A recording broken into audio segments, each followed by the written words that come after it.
इतनी मुश्किल उसको ट्रेनिंग करा दी गरीब को, वो बेचारा हाँप गया वो। हाँप क्या गया, उसकी चीखें निकल गई, गोडे गिट्टे, हाँ चूल्हे हिल गई, गोडे गिट्टे उसके आगे पीछे हो गए होंगे बेचारे के। हमेशा एक खब्बा लग जाता है ना कोई ना कोई, पहले कभी वेड लग जाता है, कभी चैपमैन लग जाता है, कभी लैथम लग जाता है। एक और खब्बा जो है वो हमें जो है वो जिंदा दरगोर कर गया।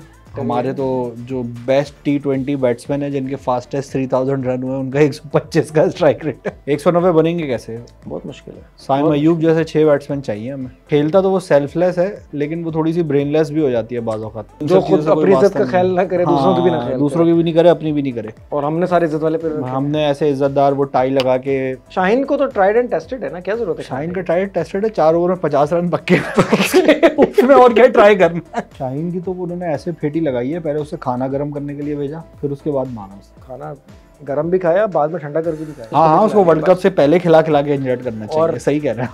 178-80 बहुत है, ये 90 पे आउट हो चुके हैं, ये आज भी फारिग हो जाएंगे। उन्होंने इनको फारिग कर दिया, फारिगुल तहसील कर दिया। फारिगुल तहसील कर दिया, मतलब कलेजा ठंडा हो गया मेरा। नहीं, कलेजा ठंडा नहीं हुआ, मैंने कहा कहीं मैं कोई ख्वाब तो नहीं देख रहा। उनकी सेकंड 11 का भी थॉट प्रोसेस यही है कि गो फॉर द किल। अगर ये इसी माइंडसेट के साथ गए और इस पर कुछ नहीं किया ना, तो जो वनडे के वर्ल्ड कप में हाल हुआ है ना, वही होना है। सऊदी बड़ा खुश होगा इस सऊदी के, फखर खेल ही नहीं रहा है आजकल। सऊदी ने जिस बॉल पे साइम अयूब को आउट किया है ना, फखर जमान इसको कहाँ फेंकता। क्लासन ने बल्लों पे तेल लगा लिया। बल्लों पे तेल लगाने की जरूरत भी नहीं उनको, वो बल्ला उसने जिस तरह पकड़ा हुआ है, तेल में डुबाया हुआ बल्ले से। तेल कौन सा है क्लासन? यार मुझे लगता है सरसों का। तिलों का तेल कौन इस्तेमाल करता है? तो देख रहा है वो सब्सक्राइब कर ले, और जिसने नहीं देखा उस तक पहुंचा के सब्सक्राइब भी करवाए, ये उसकी जिम्मेदारी। अच्छा भाई, तीसरा T20 हार गया पाकिस्तान। यस, और बहुत बुरी तरीके से हारा है। दूसरी इनिंग में तो कहीं पे भी नहीं थे। क्या हुआ ये? चैपमैन दोबारा एक खब्बा लग गया हमारे, जैसे हमेशा एक खब्बा लग जाता है ना कोई ना कोई, पहले कभी वेड लग जाता है, कभी चैपमैन लग जाता है, कभी लैथम लग जाता है, तो ये तो चलता रहता है हमारे साथ। तो एक और खब्बा जो है वो हमें जो है वो जिंदा दरगोर कर गया। नहीं, कभी स्ट्रोक्स लग जाता है। जो 6-7 नंबर पे पावर हिटिंग का हमारे पास सारा एक वो बना था, जैसे हम उसमें PSL में भी बात कर रहे थे कि इस्लामाबाद यूनाइटेड का लोअर ऑर्डर तेज है, अच्छा है, जिसमें हैदर अली था, आजम खान था, इमाद था, तो राणा साहब तो चले एक आउट ऑफ वो थे, लेकिन ये जो प्लेयर्स थे, इनको अगर पाकिस्तान टीम में मैचेस नहीं खिलाने थे तो उनको सेलेक्ट क्यों किया? अच्छा, ये हुआ कि एक तो आजम अनफिट हो गया, सीरीज से बाहर हो गया। इतनी मुश्किल उसको ट्रेनिंग करा दी गरीब को, वो बेचारा हाँप गया, वो हाँप क्या गया, उसकी चीखें निकल गई, बिल्कुल गोडे गिट्टे, हाँ चूल्हे हिल गई, गोडे गिट्टे उसके आगे पीछे हो गए होंगे बेचारे के। और उसके बाद जाहिर बात है, जब उसने परफॉर्म करना था, उसको ये पूरा स्टेज सेट किया गया था, वहाँ पे वो इधर उधर हो गए इतने बड़े, उसमें तो सेट होने में। लेकिन पता है प्रॉब्लम क्या है साथ, देखो अगर हमने इमाद को और आमिर को जो वापस लिया है on the basis of PSL performance, और प्लान में था कि यार अगर ये लोग इस सीरीज में अच्छा करेंगे तो वर्ल्ड कप के लिए कंसीडर होंगे, तो जब आप खिलाओगे नहीं, 3 मैच तो हो गए, अब तो सिर्फ 2 मैच 3 हुए हैं, उसमें से एक तो हुआ ही नहीं, बारिश टेक्निकली हुआ ही नहीं है। 2 मैच हुए हैं, एक आपने खिलाया, एक आपने नहीं खिलाया। अच्छा, अब ये भी देखने की जरूरत है ना कि जो मैच अगर होता भी तो उसमें भी इमाद नहीं था, आमिर तो फिर भी था। आमिर तो था, तो चलो आमिर ने टेक्निकली मैच तो एक ही खेला, अच्छा परफॉर्म किया। तो अब शाहीन वर्ल्ड कप में डेफिनेटली जाएगा, ये सबको पता है। तो जब आपका वो प्लेयर जिसको आपने चेक करना है कि ये जाएगा नहीं जाएगा, शायद वो जाए, अब्बास जाए, जमान जाए, हारिस अनफिट है क्योंकि अभी तक, तो उसको पूरा रन मिलना चाहिए ना। इतने देर से बाद कम बैक कर रहा है, आप उसको डेथ ओवर्स में भी चेक करें। पाकिस्तान में देखें अभी भी जो सारे बॉलर्स भी आप खिला लेना, तो जो प्रॉब्लम नजर आ रहा है वो डेथ बॉलिंग का नजर आ रहा है। सही है, शुरू में तो सभी करा लेते हैं, और आमिर डेथ बॉलिंग का अच्छा बॉलर है। आमिर थोड़ी सी अकलमंदी से करता है। PSL में भी उसने 1-2 मैचेस में राइली रूसो और अच्छे बैट्समैन को ना फंसाया था कुछ जगहों पे ना, काफ़ी जगहों पे। तो ये हो सकता है कि यार उनको राइली रूसो और बल्कि दूसरे और भी प्लेयर, रॉफमैन पावल वगैरह, राइली रूसो तो उसी की फ्रेंचाइज का था, रॉफमैन पावल और दूसरे पेशावर के मैचेस में। तो यहाँ पे थोड़ा सिलेक्शन में लग रहा है कि आप पूरी तरीके से चांस भी नहीं दे पा रहे या देना चाह रहे, और पूरी तरीके से पुराने भी नहीं खिला पा रहे। आमिर जमाल को ही खिला लेते यार, वो 6-7 नंबर पे हिटिंग तो कर लेता है, लेकिन उसने तो कंसीडर ही नहीं किया ना उसको, उस पूरे स्क्वाड में। तो किस बैलेंस नहीं बन रहा इसमें। अब हमारी ना टॉप ऑर्डर तेज खेलने वाला है, ना मिडिल ऑर्डर तेज खेलने वाला है। देखें अब एक चीज ये भी ज़हन में रखनी होगी कि अब हमने दोबारा से अपनी टीम का कॉम्बिनेशन चेंज कर दिया है। साइम तो ओपनर है पिछले कुछ 6-8 मैचों से, लेकिन अब बाबर 1 डाउन से ओपनर चले गए और रिजवान अपने करियर में पहली दफ़ा वन डाउन खेल रहे हैं। रिजवान ना PSL में कभी वन डाउन खेले हैं, ना पाकिस्तान टीम में कभी वन डाउन खेले हैं, राइट। तो ये उनके लिए भी एक अजीब सा है, अपने आप को एडजस्ट करना। उसने 95 मैचेस जो खेले उसमें से मेरे ख्याल से 85 मैचेस में उसने ओपनिंग की है, और शुरू के मैचेस में पीछे आता होगा, लेकिन वो तो स्कोर भी नहीं था, 10-15 रन भी नहीं होंगे बेचारे के। वो इनफेक्टिव था। तो अब अच्छा, फिर आपने उस्मान को ट्राई किया। उस्मान हमेशा से टॉप 3 में उसका एवरेज अच्छा है, उसका स्ट्राइक रेट अच्छा है। चौथे नंबर पे वो भी ज़रा सा ना फंसता हुआ नजर आ रहा है, उसको समझ नहीं आ रहा कि मैंने अटैक करना है, वो करना है। और वो नॉर्मली मुल्तान के मैचेस में भी बहुत ही ऊपर आता था, या तो ओपनर आता था या वन डाउन आता था, और क्लोज जल्दी 3-4 ओवर में आ जाता था। यहाँ उसकी बैटिंग आ रही है 8वें 10वें 12वें ओवर में, तो एक ही वाला अल्लाह अल्लाह करके तो 84 रन बन गए 10 ओवर में। बड़े जमाने बाद स्कोर कार्ड पे 10 ओवर 84 फॉर 1 लिखा हुआ देखा पाकिस्तान का। कलेजा ठंडा हो गया मेरा। नहीं कलेजा ठंडा, मैंने कहा कहीं मैं कोई ख्वाब तो नहीं देख रहा। जरा बोल रहे हैं ना, कलेजा ठंडा हो गया। कलेजा ठंडा, मैं कहा मैं कोई ख्वाब तो नहीं देख रहा, ये क्या हो गया, ये तो चमत्कार हो गया। लेकिन फिर उसके बाद जो भाई रिजवान हमारे और जो दूसरे दोस्त हैं हमारे, इन्होंने जो किया मैच के साथ, तो उसमें तो ऐसी तैसी हो गई। शादाब नहीं होता तो 150 रन थे हमारे। तो जो बेस्ट T20 बैट्समैन है जिनके फास्टेस्ट 3000 रन हुए, उनका 125 का स्ट्राइक रेट है, 127.3। हाँ, 1-2 ऊपर हो जाता है। अभी कल के मैच के बाद कम हो गया होगा, कल कम बना है ना, कल कम बना और बॉलें ज़्यादा खेली हैं, थोड़ा सा कम हो गया होगा। तो मिजाज और उसका फ़र्क है, मतलब हर तरह बहुत फ़र्क है। ये तो वो ये गैप बढ़ता जा रहा है। पिछले वर्ल्ड कप तक ये था कि चलो मैनेज हो जाता था, उससे पिछले वर्ल्ड कप तक तो ये सही था, क्योंकि सारी चीज़ें जो है ना वो ऑल बॉक्स टिक थे। बॉलिंग भी सही चल रही थी, मिडिल ऑर्डर भी था, सब था उसमें। हफीज शोएब मलिक वगैरह भी, इतनी मार लगेगी तो फिर तो गैप बढ़ेगा। और अब बॉलर भी पिटना शुरू हो गए, शाहीन हो, नसीम हो, इनकी भी पिटाई होना शुरू हो गई है।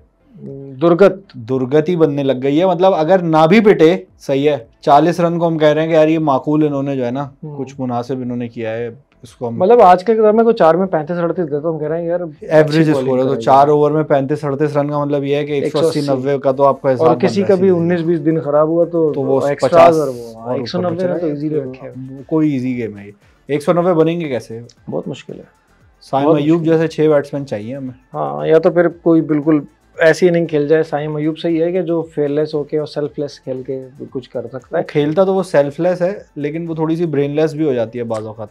यार देखें ना, बात तो सही है। अब पाकिस्तान के पास कुल मिला के इस तरह से बैटिंग करने वाला प्लेयर है एक ही है। हाँ, और हमने जब PSL में भी देखा तो हमें कोई ऐसा इस तरह का ऐसा कोई बैट्समैन नजर नहीं आया। वैसे 100 तो बनाने वाले थे, लेकिन वो 55-60 बॉलों वाले 100 थी। और जो कुछ और भी थे, लेकिन वो दूसरी टीमों के थे, मतलब वो पाकिस्तान की टीम के नहीं थे। जैसे अगर मुनरो खेल रहा है या एलेक्स हेल्स खेल रहा है तो वो दूसरी टीमों के थे। लेकिन ये अच्छी बात है कि अभी हार गए कल, जिस तरह हम नहीं, वो मुझे वो उठा के आ रहे हैं, लेकिन कम से कम ट्राई करने चाहिए। 2005 में 6 में इंडिया पाकिस्तान के जब मैचेस होते थे, और बड़े तगड़े मैचेस होते थे उस टाइम पर भी। हाँ, उसके बाद से इंडिया जो है वो आगे हुआ जीतने में, वरना उस वक्त तक उस वक्त बैलेंस था, पकड़ के रखा हुआ था। उस वक्त वो समझ लें कि आखिरी वो पकड़ा हुआ था इंजमाम की कैप्टनसी में। तो शोएब अख्तर बोलता है ना वो कि यार मैं इनकी वो देख रहा था, सहवाग, तेंदुलकर, द्रविड़, गांगुली, और उसके बाद जो है युवराज, लक्ष्मण, धोनी। और भाई इनको आउट कौन करेगा? नहीं, वो कह रहा है कि वो एक बार ये भी कह रहा था ना कि 5-6 आउट कर दो, तो कह रहे हैं कि कहता था कि उसके बाद वो सरेला था वो आ जाता था युवराज से। हाँ, वो उसको मैं कहता था जल्दी करो, कहता था वो जल्दी ही करता था, 40 पे 70, 50 पे 80 कह रहा है वैसे ही खेलता था। ये तो वो हाल अब T20 में हो गया है, यहाँ पे सारे एक ही तरह के। अब देख रहे हो तुम, ऑस्ट्रेलिया ने अपने 2-3 खिलाड़ी तैयार किए हुए जो यहाँ पे भी उन्होंने भेज दिए हैं। इंग्लैंड के पास हमेशा से एक अच्छी फायर पावर हमेशा से है, वो चाहे वो बटलर हो, टीम अलग रखते हैं वो इसकी, उसका टेस्ट क्रिकेट और जो खुद अपनी इज्जत का ख्याल ना करे, दूसरों की भी ना ख्याल, दूसरों की भी नहीं करे, अपनी भी नहीं करे। और हमने सारे इज्जत वाले पे हमने ऐसे इज्जतदार वो टाई लगा के सब 9 to 5 इस्त्री करके व्हाइट शर्ट पैंट बन के गवर्नमेंट जॉब की तरह पंच करेंगे सबसे पहले और 5 बजे से पहले खड़े होंगे छुट्टी के लिए। सारी ईमेल्स चेक हैं, सारा काम हो चुका है, घर जाएं, बिल्कुल तनख्वाह भी नॉर्मल है, वीकेंड के कोई एक्स्ट्रा काम नहीं करना है, कोई एक्स्ट्रा कष्ट उठाना ही नहीं है, कष्ट नहीं उठाना। This is not my job यार। मतलब ऐसा हो पे तो ऐसे रिजल्ट आएगा। और आप ना खुल के ट्राई करते हो प्लेयर को, ना खुल के पुराने खिलाड़ी खिलाते हो, जो ये मिक्स कॉम्बिनेशन बनता है ना, इसमें हमेशा सालन खराब होता है। मतलब भाई इमाद वसीम को क्यों डाला जब नहीं खिलाना था? तो बिल्कुल सही बात है ना। और आमिर इतने अरसे बाद कम बैक कर रहा है, आपको ये देखना है कि आमिर इज गुड इनफ कि वो खेल सकता है, खिलाओ सारे मैचेस। शाहीन को तो ट्राइड एंड टेस्टेड है ना, क्या जरूरत है? शाहीन का ट्राइड टेस्टेड है, 4 ओवर में 50 रन पक्के उसमें और क्या ट्राई करना है। कभी कभी कोई छोटा बच्चा आ गया तो उसको आउट कर लेगा। चलो नसीम को आप खिला लो कि नसीम जो है काफी इंजरी के बाद वापस आ रहा है, तो चलो 1-2 मैच उसको वर्ल्ड कप से पहले खिला के इंजर्ड करना चाहिए। और सही कह रहे हैं अब्बास आफरीदी को आपने खिला लिया, जमान बाहर खड़ा हुआ है, आप आमिर को ट्राई करते सारे मैच खिलाएं यार। अब पता नहीं बाकी के 3 वो बोल रहा है मेरी बॉडी जो है वो बहुत अच्छी फिट है इस वक्त, मैं बड़ा अच्छा फील कर रहा हूँ। उस टाइम पे मैं बड़ा एग्जॉस्टेड था सारी चीज़ों से, 2019-20 में जब लास्ट टाइम खेला था। असल में कल ये लग रहा था कि ये जो रन है ना 178-80 बहुत है, ये 90 पे आउट हो चुके हैं, ये आज भी फारिग हो जाएंगे। उन्होंने इनको फारिग कर दिया, फारिगुल तहसील कर दिया। मतलब बॉलिंग में आई थिंक अभी भी जो है लगता ऐसा है, और पेपर के बहुत अच्छी बॉलिंग है, नसीम भी है, शाहीन भी है, और अब्बास भी है, और फिर या आमिर भी है, और 2 स्पिनर्स भी अच्छे हैं। लेकिन जिस तरह की पिचेस आजकल T20s में होती हैं तो इतना आसान नहीं है कि आप जो ना डिफेंड कर सकें 170-75। आजकल अगर आप कम स्कोर करेंगे तो फिर आप बॉलर्स को ब्लेम नहीं कर सकते। IPL के हालात देख के तो नहीं लग रहा। नहीं, फिर एक माइंडसेट भी चेंज होता है ना साथ। और ये इस्लामाबाद की वही विकेट है जिसपे 216 भी चेज हुआ है, 215 भी चेज हुआ है, 208 भी चेज हुआ है। तो 178 जो ऐसी बॉलिंग के खिलाफ बनाना जिसके किसी एक बॉलर को भी आप सही से ना जानते हो, सूदी और ब्रेसवेल को जानते होंगे, लेकिन उन्होंने भी 40 रन दिए, और सारे बेचारे सब डेब्यू कर रहे थे। ब्रेसवेल को जानते हैं लेकिन वो डफी टफी मफी जितने वो सारे, ब्रेसवेल है क्या, मतलब कोई इतना कोई आउटस्टैंडिंग बॉलर नहीं है, बहुत ऑर्डिनरी सा बॉलर है वो। बाबर को उस हमेशा आउट कर देता है वो, और बाबर साहब उसमें फंस जाते हैं। कभी वो स्टंप हो रहे हैं, कभी इतनी बाहर, वो सिर्फ लूप कराता है बाहर, वो पॉइंट पे कैच हो गए। टेस्ट मैचेस में ही फंसे थे, इससे पहले वर्ल्ड कप से पहले हम जब T20 खेलने गए थे वहाँ भी बाबर ब्रेसवेल पे आउट हुआ था। तो अब वो एक बनता जा रहा है ना कि यार ये ऑफ स्पिनर या स्पिनर्स के खिलाफ उनका स्ट्राइक रेट और उनकी जो विकेट्स दिखाई गई थी, तो उनका स्ट्राइक रेट 115-16 का था स्पिनर्स के खिलाफ, वो फास्ट के खिलाफ था 137 या 135, तो मिला के 127-126 बन रहा था। तो ये सारे स्टार्ट्स ऐसे हैं जो कि ज़ाहिर है आई ओपनर वाले होते हैं, कि आपको पता चलता है। लेकिन अभी तो 3000 रन बना लिए, अब तो नहीं हटा सकते रिजवान को। रिजवान दोनों ही के साथ यही वाला एक है कि सिमिलर सॉर्ट ऑफ प्लेयर्स हैं। अब हमने क्योंकि इतना ज़्यादा इनके साथ खेल लिया है ना साथ, ऑब्वियसली तो हमें ये बात ही माननी पड़ेगी कि ये 4 साल जो हमने इनके साथ खेले हैं, तो हमारी खुद भी आदत ऐसी हो गई है कि हमारी टीम का कॉम्बिनेशन और माइंडसेट ऐसा है कि अब इसके अलावा अगर कोई और आएगा ना तो बहुत टाइम लगेगा सेट होने में। नहीं, सेट होने में टाइम लगेगा ना, लेकिन एक जो चीज़ हमें नज़र आती है ना दूसरे टीम्स में, उसमें अब जैसे चैपमैन उनकी टेक्निकली देखा जाए तो A टीम का प्लेयर है, इंटरनेशनल टीम का प्लेयर नहीं है। इंटरनेशनल टीम में उसको फिलिप्स वगैरह के बाद ही कंसिडर करते हैं। अगर वो नहीं होते या कुछ होता है तो कॉनवे होता है, बहुत सारे प्लेयर होते हैं, एलन होता है, सब होता है, इन सब के बाद कंसिडर होता है।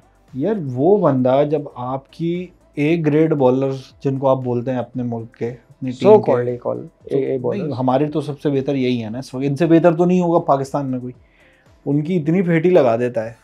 मसला ये नहीं है कि मैच हार गए, मसला ये कि हारे किस तरह है, और ये पहली दफ़ा भी नहीं हुआ, और 10 बॉलों का फर्क है। साथ ही तो बिल्कुल रिपीट है।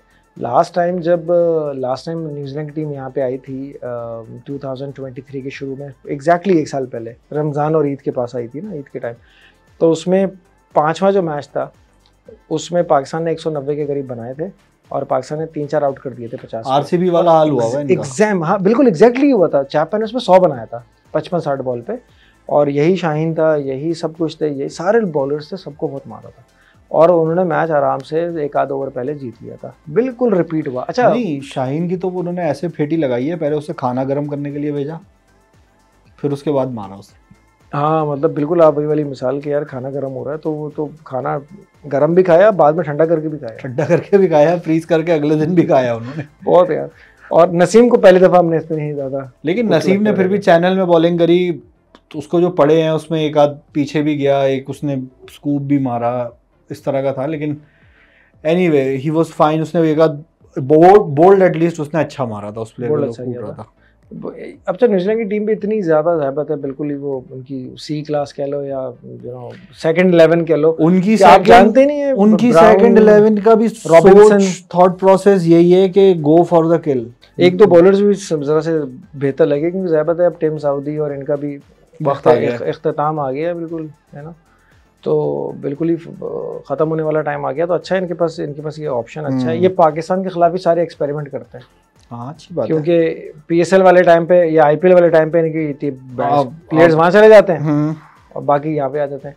अच्छा, ये जो फिलिप्स है जिसकी भी हम बात कर रहे थे कि इसको they consider Phillips ahead you know in comparison to Chapman, ये सनराइजर्स के उस पे है, पेरोल पे, यानी कि सनराइजर्स के स्क्वाड में है और वो अभी कंसीडर नहीं कर रहे इसको।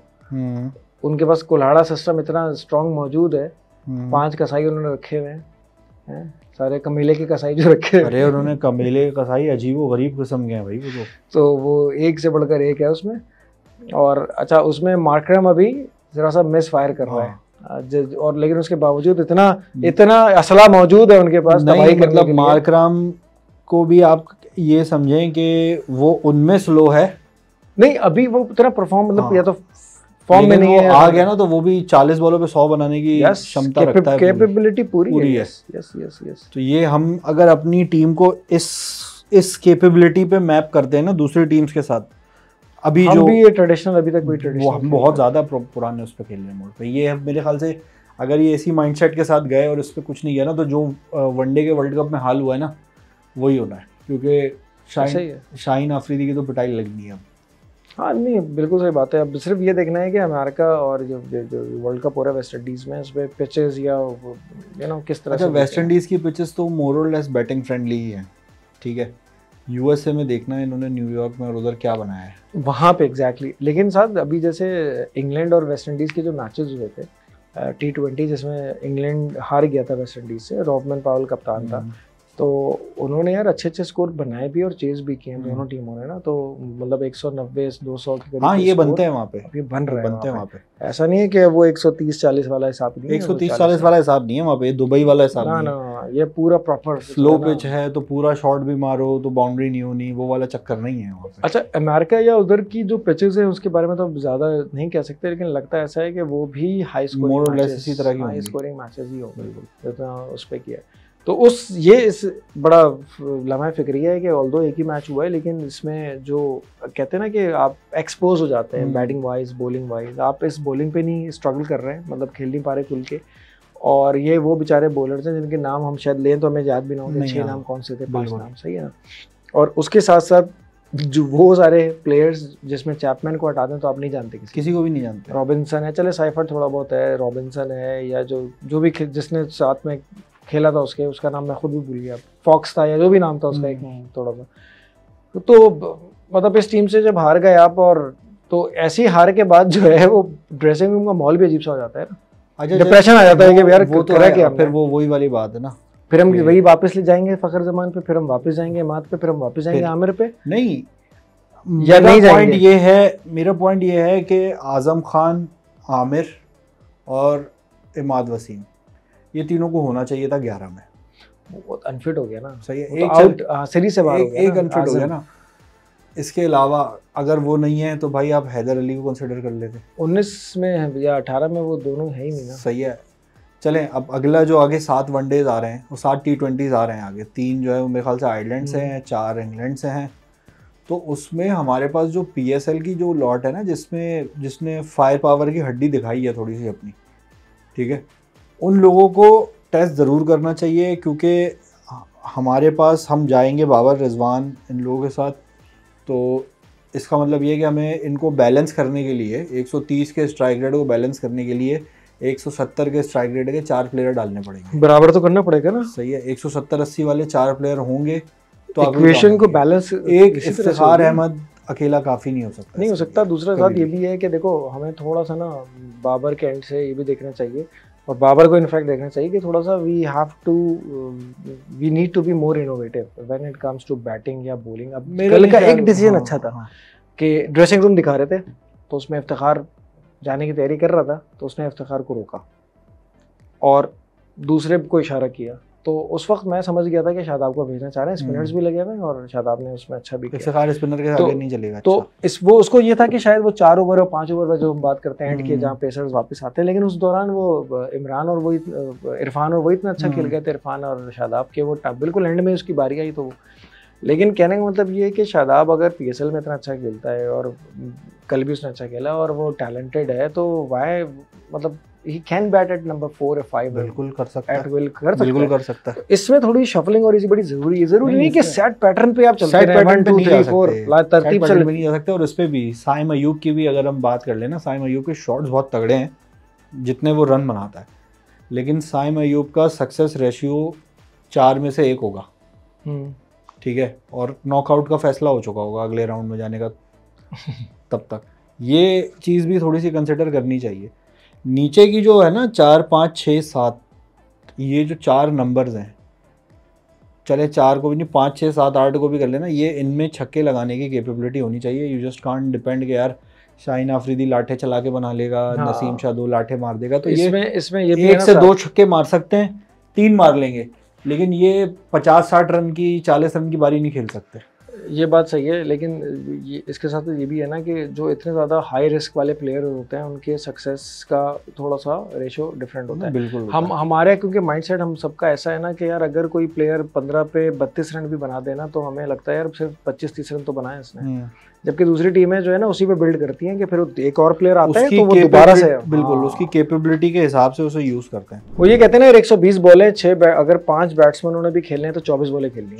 24 बॉलों पे यार कम से कम लोग 40 बनाए 42 बनाए। अगर एक 15 खेल रहा है तो किसी एक को 30-35 खेलनी पड़ेगी उसकी जगह। यस सही है, ये इतना ही होना चाहिए, इतना ही रेशो मिलना चाहिए। अदरवाइज ये होता है कि हमारे यहाँ थोड़ा सा हम डिफरेंट तरीके से अप्रोच करते हैं T20 को। हम ये कहते हैं कि 10 में पहले 80 बनाओ, फिर आखिरी 10 में 100 या 105 या 110 या 115 200 के आसपास। तो इसमें आप जरा सा फ्लैन से फेल होते हैं तो 160-70 पे लैंड करते हैं। हम पता नहीं आखिरी बार 100 10 में कब बनाए होंगे, कल भी 12 में बनाए 100, और हमें लग रहा था अच्छा तेज खेल रहे हैं यार, 12 में 100 हो गए, 8 में 80-85 बना लेंगे, 185 हो जाएंगे। जबकि जो आजकल की T20 है उसमें जिस तरह 6 ओवर में 125, चलो 6 में ना बने 125, कम से कम 10 में 100 दर बने ना, 10 में 100, 6 में 80-90-80 का गेम रखना पड़ेगा तो आपको 200 से ऊपर जाने की कहानी है। और वो किसी एक प्लेयर के फिर बस की बात नहीं है। वो दोनों तरफ से जब आपके सारे साइलेंटर्स फायर करेंगे तो आप इस जगह पे पहुंचेंगे। तो अच्छा है, मैं तो समझ रहा था कि कल की जो डिफीट है उससे तो वो हमारे लिए बेनिफिशियल है यार, हमें सीखने समझने का मौका मिलेगा कि क्या हो सकता है। अभी भी कुछ मैचेस हैं, कुछ कॉम्बिनेशन अच्छे ट्राई करने के बाद, भाई देखो यही अवेलेबल पूल है, इसी में से हमें अपने जोड़ जाड़ के अपना सेटअप बनाना है। ये जो जिक्सो पजल हमारे पास है इसी में, तो पाकिस्तान के लिए अच्छा है कि फ़खर ज़मान फॉर्म में आए, जिस तरह वर्ल्ड कप में एंड में के मैचेस में आया था, तो पाकिस्तान की सक्सेस के लिए उसका चलना बहुत ज़रूरी है। सऊदी बड़ा खुश होगा इस सऊदी के फ़खर खेल ही नहीं रहे आजकल। सऊदी ने जिस बॉल पे साइम अयूब को आउट किया है ना, फ़खर ज़मान इसको कहाँ फेंकता तो क्योंकि वही 2 बॉलें कर रहा था, वो या तो पटक रहा है या वो गुगली कर रहा है ताकि वो लेफ्ट हैंडेड के लिए बाहर निकले। तो ये थोड़ा सा अच्छा है, मैं तो समझता हूँ डिफीट, क्योंकि आज वर्क प्लेस पे भी बात हो रही थी यार सी टीम से हार गए, बी टीम से हार गए, तो मैंने कहा यार तो सही है, आजकल के दौर में कोई सी टीम बी टीम नहीं है भाई, जो अच्छा खेलेगा वो जीतेगा। You can't rely just on roll के ना भाई, नंबर्स पे, नामों पे, ऐसा कुछ नहीं कर सकते। खैर कोचिंग स्टाफ का भी फैसला हो गया है, मैंने सुना है यार। असल में पीसीबी की जॉब एक्सेप्ट करना भी ना इतना आसान नहीं है किसी के लिए। एक रैपो का भी मसला होता है ना, इनकंसिस्टेंसीज हैं, ये बड़े ब्रांड नेम्स हैं यार, गैरी क्रिस्टन है या जो टॉम मूडी और ये सारे जो है ना बड़ा सोच समझ के रहते हैं। तो जिस तरह कॉर्पोरेट्स में होता है ना कि जो अच्छी कॉर्पोरेट्स होती हैं उसमें हर वक्त आने के लिए लोग तैयार रहते हैं, और जिनमें थोड़ा सा अनसर्टेनिटी होती है कंपनीज में, वहाँ पे लोग थोड़ा सा रिलक्टेंट होते हैं, और वही लोग जाते हैं जो या तो फारिग होते हैं या जो जॉब हॉपर से काइंड ऑफ होते हैं कि छोटा असाइनमेंट करके निकल जाएंगे। तो किस्मत से हमें जो पिछले 20 सालों में देखें तो एक बॉब वुलमर एक अच्छे रन में मिला, और फिर मिकी आर्थर ने थोड़ा सा वो किया। अदरवाइज तो छोटे छोटे नाम भी याद नहीं होंगे कुछ इसके जो आए और चले गए। जेफ लॉसन था और पता नहीं कौन। जेफ लॉसन कुछ अरसे के लिए T20 वाले वर्ल्ड कप वाले में था, शोएब मलिक जब था कैप्टन। ये शॉन टेट और मैथ्यू हेडन इन लोगों के साथ एक टाइम था, वो टाइम पे टीम बड़ी अच्छी चल रही थी। यस, तो उनको दोबारा कंसिडर क्यों नहीं करते ये यार? May be they are not interested for a longer assignment, क्योंकि हिडन भी जो था वो मेंटोर था for a specific world cup जो ऑस्ट्रेलिया में हुआ था, और उसने इफ्तिखार अहमद ने कहा था कि मुझे मैथ्यू हिडन से, अब ऑस्ट्रेलियन माइंडसेट, इतना सक्सेसफुल प्लेयर, फायदा तो होता है। इफ्तिखार को वो भी करता होगा ना, जरा क्या जिस तरह तुम खेलते हो सही खेलते हो, वो आपको बैक करते हैं ना आपकी इंस्टिंक्ट पे। और फिर इफ्तिखार ने अच्छा भी खेला था वर्ल्ड कप में, इंडिया के खिलाफ भी और साउथ अफ्रीका के खिलाफ भी 2-3 मैचेस अच्छे खेले थे। लेकिन वो वाला जो वर्ल्ड कप था उसमें भी हम obviously with the help of Netherlands ही पहुंचे थे। नेदरलैंड्स पहुंचे थे। बार-बार नेदरलैंड्स साउथ अफ्रीका को नहीं हराई, बिल्कुल नहीं हराई, और अब तो बिल्कुल नहीं हराई, अब तो नहीं हरा सकती। अब क्लासन ने बल्लों पे तेल लगा लिया, बल्लों पे तेल लगाने की जरूरत भी नहीं उनको, वो बल्ला उसने जिस तरह पकड़ा हुआ, बल्कि तेल में डुबाया हुआ बल्ले उसने। क्या भाव तेल कौन सा है यार? मुख्तलिफ तरीकों के आ रहे हैं जो स्ट्रोक्स निकालने के लिए, स्ट्रोक्स निकालने के लिए, बैन स्ट्रोक्स नहीं मतलब अच्छा ये कौन सा तेल इस्तेमाल करता होगा क्लासन? यार मुझे लगता है सरसों का। और रोवन पावल को तो वैसे ही उसमें से खुद तेल निकल रहा है यार। तेलों का तेल कौन इस्तेमाल करता है? यार ये सारे साउथ अफ्रीकन आजकल जिस तरह कुल्हाड़े बने हुए ना ऑस्ट्रेलियंस, ये तो भाई आउट ऑफ दिस वर्ल्ड, मतलब अजीब ही क्रिकेट चल रही है यहाँ तो, जो देख के अच्छा भी लग रहा है कि यार इतनी जान आ कहाँ से रही है। लेकिन ये यकतरफा है, बिल्कुल वन साइडेड, एक तरफ इतनी जान और दूसरी तरफ तो मतलब इधर तो जंगल की आग लगी हुई है पूरी, यहाँ पे हल्का से चिंगारी भी नहीं भड़क रही दूसरी तरफ। हाँ ये तो है। और हमें कल और परसों मतलब जो 2 मैचेस हुए हैं पाकिस्तान के, उसमें बहुत ही कम छक्के देखने को मिले। जो छक्का ओवर है वो भी कैच पकड़ रहा है तो उसका पाँव लग रहा है बाउंड्री से। यही हो रहा था, कोई खास गुजारे का छक्का था, 1-2 बस ज़्यादा। चैपमैन ने छक्के अच्छे मारे, स्पिनर्स को भी मारे, फास्ट बॉलर्स को भी मारे। नहीं ये साइम और ये सब ये IPSL में तो उन्होंने अच्छे छक्के मारे थे। हाँ साइम और यूबी अच्छे मारे थे। अब यहाँ पे मैचेस अभी और होंगे, हम तो चाह रहे थे और ज़्यादा मैचेस हों ताकि इंटरनेशनल टीम को भी बुला लेते, लेकिन खैर न्यूजीलैंड ही आ पाई। अब ये फिर यहाँ से फिर खासा आइलैंड जाना है, फिर वो आगे की सीरीज़ है, देखते हैं क्या सीन बैठता है पूरा कंप्लीट। चलें अभी तो है जर्नी, वर्ल्ड कप से पहले 2 महीने हैं, होपफुली अगर कॉम्बिनेशन बनाने की ज़रूरत है, लेट्स सी क्या होता है, देखते हैं। बाकी ये कि सब्सक्राइबर जो हैं वो काफ़ी स्लो हुए हैं। काशिफ भाई इसके बारे में आप कुछ कह रहे हैं? यार अब तो हमने हर तरह के जितने भी क्रिकेट के मेले चल रहे हैं सभी को कवर करना है। एक ही काम रह गया अब तो, बस मेरे से वो काम कर गुजरना ही चाहिए, अब उसमें कुछ बचा नहीं है करने वो को, कर नहीं सकते। तो अब सीन ये है कि सब्सक्राइबर बढ़ेंगे, अब ये आहिस्ता आहिस्ता बेस बढ़ रहा है सब्सक्राइबर का। अब देखें IPL भी हम कवर कर रहे हैं, PSL हमने पूरा कवर किया, हमने टूर्नामेंट्स भी कवर किए, वरना हम पहले इंटरनेशनल सीरीज़ ही कवर करते थे। लेकिन खैर एनीवेज इंशाल्लाह कंटेंट हमारा चल रहा है और आ रहा है तो बढ़ेंगे सब्सक्राइबर। आप एक चाहें तो एंड में रिक्वेस्ट भी डाल दें सब्सक्राइबर, बिल्कुल एक सब्सक्राइबर देख रहा है बिल्कुल सब्सक्राइब भी कर ले, देख रहा है वो सब्सक्राइब कर ले, और जिसने नहीं देखा उस तक पहुंचा के सब्सक्राइब भी करवाए, ये उसकी जिम्मेदारी है।